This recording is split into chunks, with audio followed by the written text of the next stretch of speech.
যোৰহাটত অসম জাতীয়তাবাদী যুৱ ছাত্ৰ পৰিষদ যোৰহাট জিলা সমিতিৰ অৱস্থান ধৰ্মঘট কাৰ্যসূচীৰ ৰূপায়ণ কা বাতিল কৰা আৰু কা বিৰোধী গণ আন্দোলনৰ পঞ্চশ্বহীদৰ চৰকাৰীভাৱে শ্বহীদৰ মৰ্যাদা প্ৰদান কৰাৰ দাবীত যোৰহাট আয়ুক্ত কাৰ্যালয়ৰ সমীপত 3 ঘণ্টীয়া অৱস্থান ধৰ্মঘট কাৰ্যসূচীৰ ৰূপায়ণ কৰে অসম জাতীয়তাবাদী যুৱ ছাত্ৰ পৰিষদ যোৰহাট জিলা সমিতিয়ে বিদেশী সন্দৰ্ভত বহুকেইটা মন্তব্য দিয়াৰ লগতে শ্বহীদৰ মৰ্যাদাটো বিভাজন অনা প্ৰক্ৰিয়াটো কোনো কাৰণতে মানি লোৱা নহ'ব বুলি উল্লেখ কৰে। হিমন্ত বিশ্ব শৰ্মা ডাঙৰীয়া নেতৃত্বাধীন চৰকাৰখনে ইতিমধ্যে একমাত্ৰ ভোটৰ অংকত 855 জন আছিলে। সেই সময়ত অসম বিখ্যাত অসম আন্দোলনৰ শ্বহীদ আছিলে আৰু এতিয়া বিচাৰি আৰু 5জনকৈ 860 জন শ্বহীদ ইতিমধ্যে তেওঁ সৃষ্টি কৰি পেলাই আজি তাৰিখত একমাত্ৰ ভোটৰ অংকত তেওঁ শ্বহীদ সৃষ্টি কৰিছে, য'ত নেকি আজি সেই শ্বহীদসকলৰ লগত সেই সময়ত যি চৰকাৰ জড়িত আছিলে যাতে সেই চৰকাৰসকলক দোষাৰোপ কৰি পেলাই পুনৰ যাতে অসমবাসী ৰাইজে সেই চৰকাৰৰ মানুহক ভোট নিদিয়ে তাৰে অংক কৰিছে বৰ্তমান হিমন্ত বিশ্ব শৰ্মা চৰকাৰ ডাঙৰীয়াই। আৰু কথা হ'ল যে 19 চনত যি এক বৃহৎ কা আন্দোলন হৈছিল অসমত, সেই কা আন্দোলনৰ পৰিপ্ৰেক্ষিতত 5জন শ্বহীদ বিজেপি চৰকাৰে হত্যা কৰিছিল, কিন্তু সেই বিজেপি চৰকাৰে হত্যা কৰা সেই 5জন শ্বহীদক কিন্তু শ্বহীদ অসম চৰকাৰে মানে হিমন্ত বিশ্ব শৰ্মা চৰকাৰে সেই 5জনক কিন্তু শ্বহীদৰ মান পৰ্যাদা নকৰিলে। অৰ্থাৎ যে সেই 5জন শ্বহীদক যদি শ্বহীদ তেওঁ যদি মান্যতা দিয়ে তেতিয়াহ'লে তেওঁলোক হত্যাকাৰী হিচাপে নিৰ্মাণ হ'ব অসমত, আৰু তেওঁলোক যেতিয়া হত্যাকাৰী হিচাপে অসমত তেওঁলোকৰ ৰাইজে স্বীকৃতি দিব তেতিয়াহ'লে তেওঁলোকে পুনৰ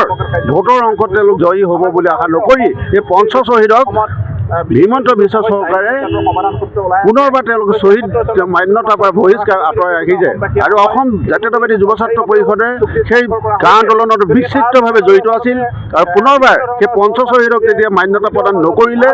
আৰু অসম জাতীয়তাবাদী যুৱ ছাত্ৰ পৰিষদৰ কেন্দ্ৰীয় সমিতিৰ নিৰ্দেশমৰ্মে আজি যোৰহাট জিলা সমিতিয়ে পুনৰবাৰ আজি মৌন কাৰ্যসূচী অৱস্থান ধৰ্মঘট কাৰ্যসূচী ৰূপায়ণ কৰি পেলাই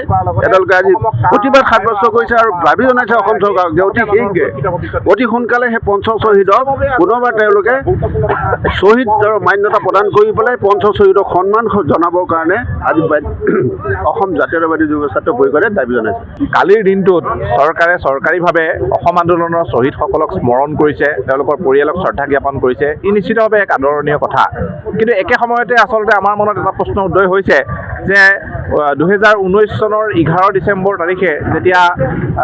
নাগৰিকত্ব সংশোধনী বিধেয়ক নাগৰিকত্ব সংশোধনী আইনলৈ ৰূপান্তৰিত হৈছিলে, তাৰ পিছৰ দিনটোতে অৰ্থাৎ 12 ডিচেম্বৰ তাৰিখে সমগ্ৰ অসমতে আচলতে গণ আন্দোলনৰ সূচনা হৈছিলে আৰু এই গণ আন্দোলনত জঁপিয়াই পৰা 5জনকৈ যুৱকে আচলতে তেওঁলোকৰ প্ৰাণ আহুতি দিবলগীয়া হৈছিলে। আমাৰ এটা প্ৰশ্ন যে সেই 5জন যুৱকে তেওঁলোকৰ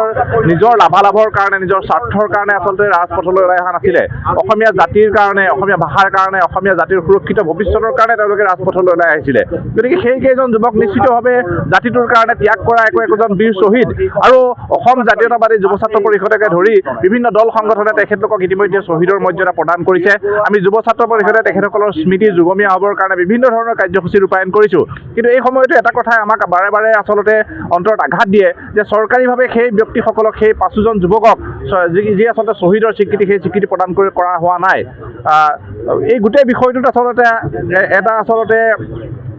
ষড়যন্ত্ৰ নিহিত থকা বুলি আমি অনুভৱ কৰোঁ যে অসম চুক্তি অনুসৰি অসমত বিদেশী যি সমস্যা সেই সমস্যাৰ সমাধান সূত্ৰ নিৰ্ণয় কৰা আছে, চৰকাৰে সেই অসম চুক্তিত স্বাক্ষৰ কৰিছে এটা পক্ষ হিচাপে। গতিকে 1971 চনৰ 25 মাৰ্চৰ পিছত অহা কোনো বিদেশী আচলতে অসমত থাকিব নোৱাৰে, কিন্তু শেহতীয়াকৈ চৰকাৰখনে অসমীয়া মানুহৰ মাজত বিভিন্ন প্ৰকাৰে বিভাজন কৰি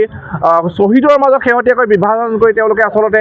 গোটেই প্ৰক্ৰিয়াটোক এটা বেলেগ দিশলৈ নিব বিচাৰিছে। এই কথা যুৱ ছাত্ৰ পৰিষদে আমি কোনো কাৰণতে সমৰ্থন নকৰোঁ। সেয়েহে আমি আজি সমগ্ৰ অসমতে এই অৱস্থান ধৰ্মঘট কাৰ্যসূচীৰ জৰিয়তে চৰকাৰৰ চকু মোকলাই দিব খুজিছোঁ যে যি 5জন যুৱকে অসমীয়া জাতীয় অস্তিত্বৰ কাৰণে নিজৰ জীৱন আহুতি দিলে তেওঁলোকক শ্বহীদৰ মৰ্যাদা প্ৰদান কৰিব লাগে। কালিলৈ দিনটো আচলতে 12 ডিচেম্বৰ দিনটোৱে তেওঁলোকৰ শ্বহীদ বৰণ কৰা দিন, গতিকে কালিলৈ দিনটোতে তেওঁলোকক আচলতে শ্বহীদ হিচাপে ঘোষণা কৰিব লাগে আৰু এই দাবী আচলতে উত্থাপন কৰাৰ লগতে মুখ্যমন্ত্ৰীগৰাকীক আচলতে এই কা আন্দোলন যিটো আছিলে সেই কা আন্দোলনটোৰ প্ৰতি সহানুভূতিশীল হৈ কা আন্দোলনটোক আচলতে স্বীকৃতি প্ৰদান কৰিবৰ কাৰণে আমি দাবী উত্থাপন কৰিছোঁ। সময়ৰ খবৰ সময়ত পাবলৈ